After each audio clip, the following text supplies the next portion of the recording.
Thought you wasn't gonna watch it. Thought you wasn't gonna watch it. Hey guys, what's good? Triple J Boxing. So, Boots Ennis, he came to the Crawford fight. I think to support, I think it was one of his friends was on the undercard. I forget who it was now.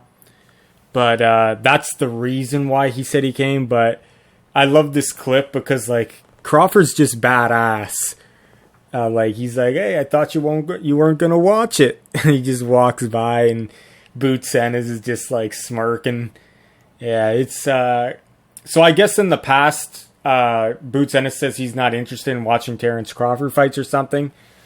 And I guess Terence Crawford heard that. And it's just funny how they cross paths there, though.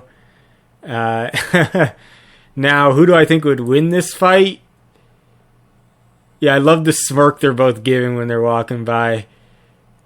You got the young lion in Boots Ennis. And you got Terence Crawford, the old lion that's still on top. Just had a good performance against Madrimov. Close fight, but he just pulled it out. But yeah, guys. Well, I guess Boots he is 27, so he's not extremely young. But I mean, he's in his prime. Who would win this fight, guys? I got Crawford all day. T-Bud all day. Like, I just don't think Jaron Ennis is ready. I don't even think it's worth Crawford fighting him, to be honest, at this point. I feel like Crawford's got bigger fish to fry. I feel like Jaron Ennis needs to create his own path and fight all the guys in his generation, the younger guys around him. Because I feel like, and I don't think he's waiting on Terence Crawford either. I'm just saying I don't think fans should get too excited about the fight happening. It might happen, it might not. I mean, eventually Crawford is going to be too old to fight him. But if they were going to fight right now, I got Crawford all day. Probably by knockout, too. I just think the inexperience of Jaron Ennis, he just doesn't have the same professional level. Like, he's faced nowhere near the level of Crawford.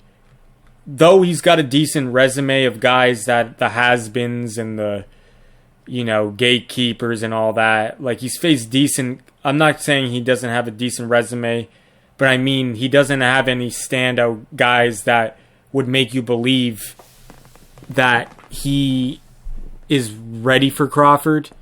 Not to say he can't put up a good fight or anything, but I mean, if you look at his resume, who's the most well-known guy he's beat? Probably Thomas Delorme, Sergey Lipinets. I guess those would be the two most well-known guys. Obviously, he's got Chris Van Heerden. That fight got stopped, though. And it didn't, there was a big head clash. Carlos Abregu. So he's got decent, like I said, names. But, I mean, a lot of these guys just, they're not even near Crawford's level. And that's why I think he, like, experience-wise, it'd be a huge step up for him. And I feel like he needs to face guys like Amantis Stionius, Connor Benn, like guys that are young in their prime. You know what I mean? I feel like that will really show what he's got. But I mean, like, I really don't know if the Crawford fight will happen.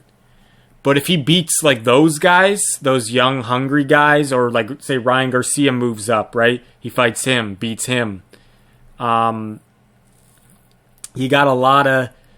you got Mario Barrios, another guy. See, these are young guys, too. So if he can start beating these guys, I will really...